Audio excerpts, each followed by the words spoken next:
Lillahi ala ihsani wa syukru lahu ala taufiqihi wa amtinani wa asyhadu an la ilaha illallah wahdahu la syarika lahu ta'ziman li sya'nihi wa asyhadu anna Muhammadan abduhu wa rasuluhu da'ila ridwani Allahumma salli alaihi wa ala alihi wa ashabihi wa ikhwani. Hadirin dan hadirat yang dirahmati Allah Subhanahu wa taala. Pada kesempatan kali ini kita akan membahas tentang manhajus salaf secara singkat dan secara global ya. Al-manhaj maksudnya adalah tariqah atau metode. Likullin ja'alna minkum syir'atan wa minhaja. Kata Allah Subhanahu wa taala, kami menjadikan bagi setiap kalian syariat dan minhaja, maksudnya metode. Sehingga al-minhaj atau al-manhaj maknanya adalah metode. Maksudnya adalah metode beragama sesuai dengan yang dipahami oleh para salaf, dan salaf maknanya adalah yang telah lalu ya, sebagaimana Allah sebutkan dalam Al-Qur'an, wa anta jama'u bainal ukhtaini illa ma qad salaf, yaitu dilarang untuk menggabungkan dua wanita saudari untuk dinikahi ya, dan Allah mengatakan illa ma qad salaf, kecuali yang telah lalu ya. Jadi salaf maknanya yang sesuatu yang telah berlalu, sebagaimana ketika Nabi sallallahu alaihi wasallam mengabarkan kepada putrinya Fatimah bahwasanya beliau akan meninggal dunia, beliau berkata, wa innaki la awwalu ahli baiti luhuqan bi, dan sungguhnya engkau wahai Fatimah adalah ahlul bait yang paling pertama menyusuliku, yaitu aku meninggal kemudian engkau akan meninggal. Wa ni'mas salafu ana laki, dan sebaik-baik yang mendahului engkau adalah aku bagimu. Ya, di sini makna salaf yaitu yang terdahulu atau yang telah lewat, yang telah lalu.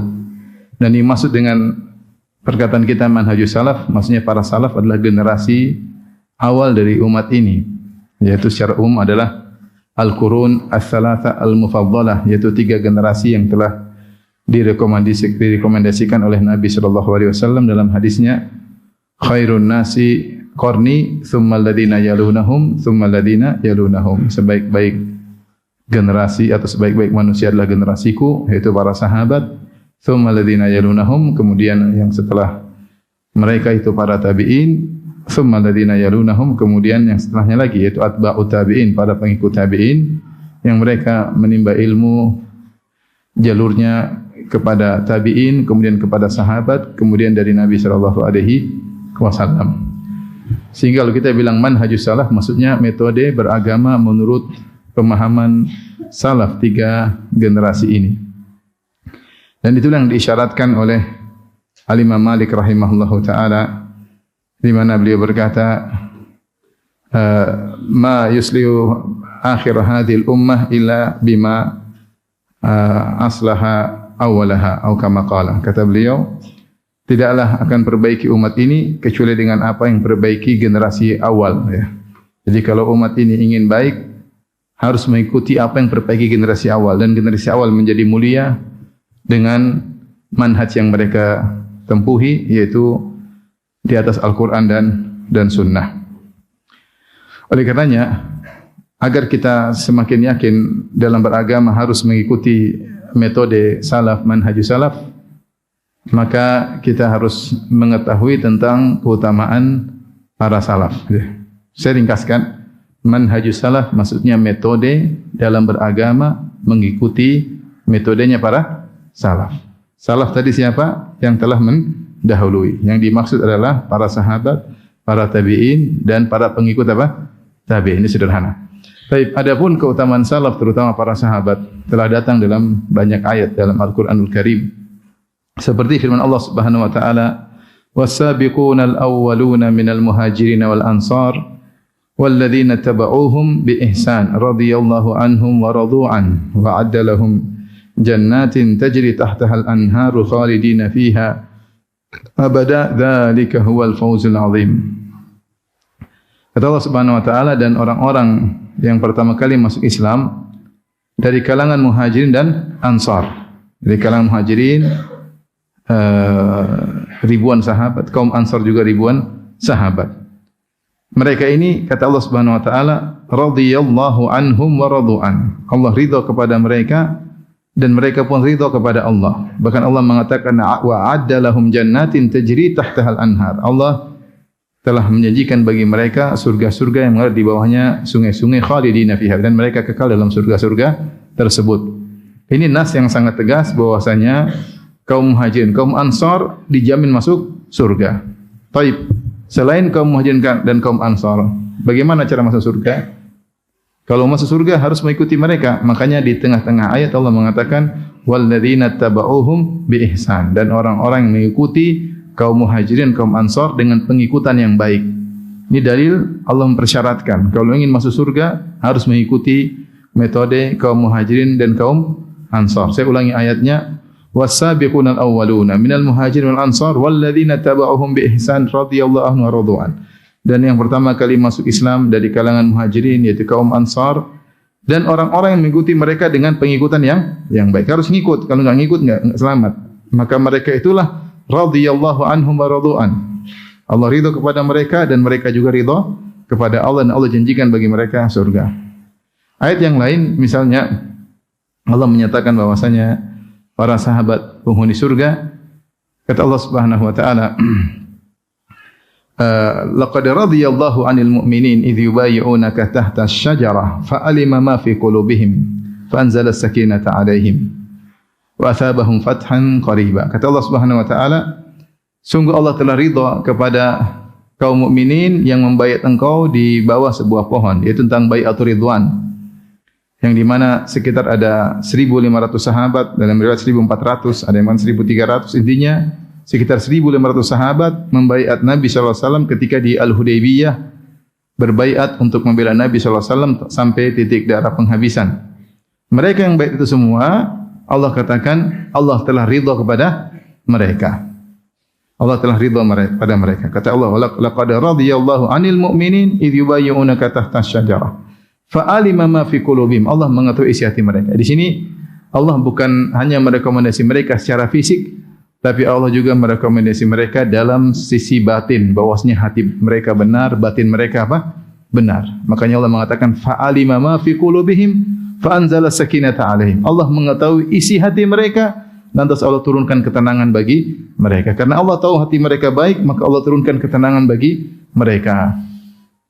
Ini jelas rekomendasi yang jelas oleh Allah dalam Al-Quran. Contoh lagi, Allah berfirman, misalnya, lil fuqara'il muhajirin alladzina ukhriju min diyarihim amwalihim yabtaguna fadlan minallahi wa ridwana wa yansuruna Allah wa rasulahu ulaika humus shadiqun. Dan fuqara' al-muhajirin, yaitu kaum muhajirin yang telah terusir dari negeri mereka dan harta mereka.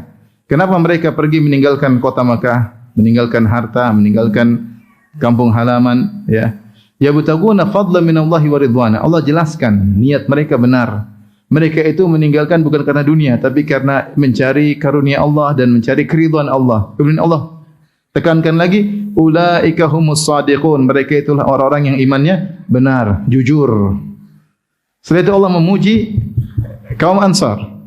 Walladzina tabawwa'ud dara wal imana min qablihim yuhibbuna man hajara ilaihim wa la yajiduna fi sudurihim hajatan mimma utu wa yu'thiruna ala anfusihim walau kana bihim khasasah wa may yuqashuha nafsihi fa ulaika humul muflihun. Kalau orang-orang muhajirin Allah mengatakan as-sadiqun, kalau kaum Ansar Allah mengatakan al-muflihun. Apa itu al-muflihun? Al-muflihun orang-orang telah mencapai kebahagiaan dan dengan kebahagiaan yang permanen, itu namanya aflah. Dalam bahasa Arab tidaklah dikatakan seorang telah aflah, beruntung, kecuali telah mencapai kebahagiaan yang permanen.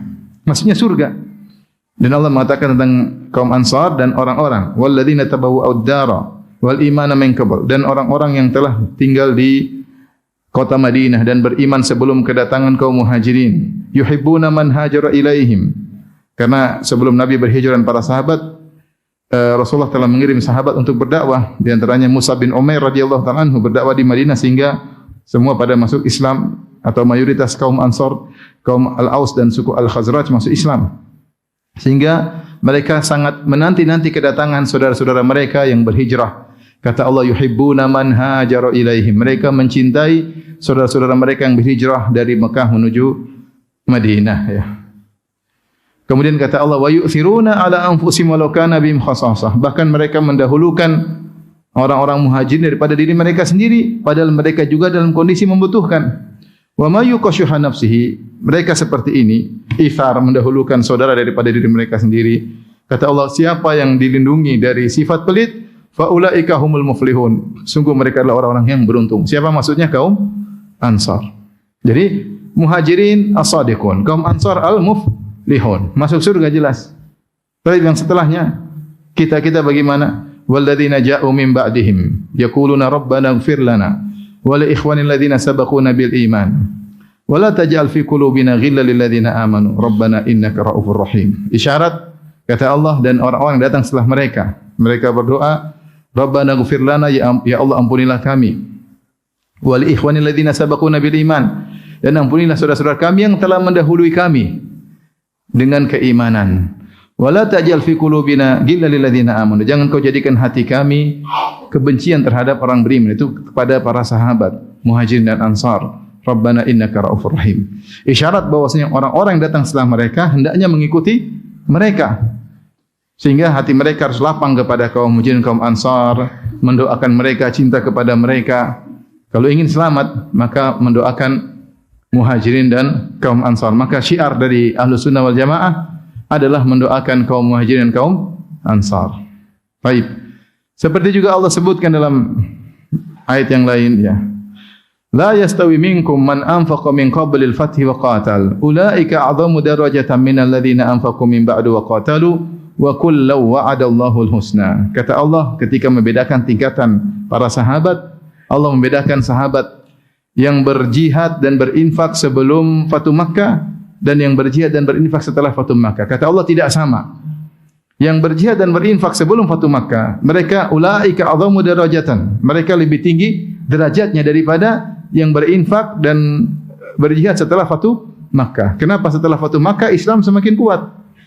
Sehingga pengorbanan ada tapi tidak sebanding dengan pengorbanan sebelum Fatu Makkah. Tapi kata Allah di akhir ayat, wa kullu wa'adallahu husna. Akan tapi semuanya, baik yang ini maupun yang itu, Allah janjikan surga bagi mereka.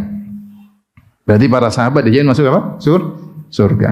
Demikian Allah berfirman, Muhammadur Rasulullah walladzina ma'ahu asyidda'u 'alal kuffari rahama'u bainahum tarahum ruk'an sujada yabtaguna fadlan minallahi wa ridwana simahum fi wujuhihim min athari sujud dzalika mathaluhum fit Taurat wa mathaluhum fil Injil kazar'in akhraja shata'ahu fa'azarahu fastaghlada fastawa 'ala suqihi yu'jibu az-zurra'a liyaghidha bihimul kuffar wa'adallahu alladhina amanu minhum wa 'amilus salihati maghfiratan wa ajran 'azima.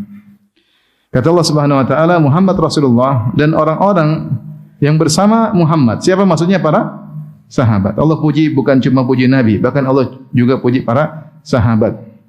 Bagaimana sikap mereka? Asyidda'u 'alal kuffar, mereka tegas terhadap orang-orang kafir. Ruhama'u bainahum, dan mereka saling kasih sayang di antara mereka. Allah puji zahir mereka, tarahum ruk'an sujada. Kalau kalian lihat sahabat, mereka suka beribadah. Kalian dapati mereka ruku, kalian dapati mereka apa? Sujud. Kemudian Allah puji rekomendasi hati mereka, ya betaguna fadlan minallahi wa ridwana. Mereka mencari karunia Allah dan mencari keridhaan Allah, berarti ikhlas. Allah sebutkan simahum fi wujuhihim min athari sujud. Kau lihat pada wajah mereka ada bekas sujud, maksudnya kekhusyuan dalam wajah mereka. Ini pujian kepada para sahabat. Kemudian Allah mengatakan dzalika mathaluhum fit Taurat. Inilah perumpamaan mereka di Taurat. Ternyata pujian terhadap para sahabat bukan cuma di Al-Qur'an, di Taurat juga ada. Kemudian Allah sebutkan wa mathaluhum fil Injil, dan perumpamaan mereka dalam Injil ternyata di Injil juga ada. Kazar'in akhraja shata'ahu fa'azarahu fastaghlata fastawa 'ala suqi. Seperti tunas, biji yang menumbuhkan tunasnya kemudian menjadi tinggi, menjadi kuat. Fastawa 'ala suqi, menjadi kokoh batang tersebut di atas bawahnya, ya. Yu'jibu zurra, yang menanamnya senang kalau melihat dia taruh tunas biji kemudian tumbuh kemudian kokoh menjadi kuat, yang nanam senang. Yu'jibu zurra, menyenangkan para penanamnya. Isyarat bahwasanya Nabi SAW berhasil mendidik para sahabat. Nabi yang menanam tumbuhan tersebut sehingga tumbuhan tersebut tumbuh kemudian kokoh, menyenangkan yang menanamnya. Siapa yang menanamnya? Nabi SAW.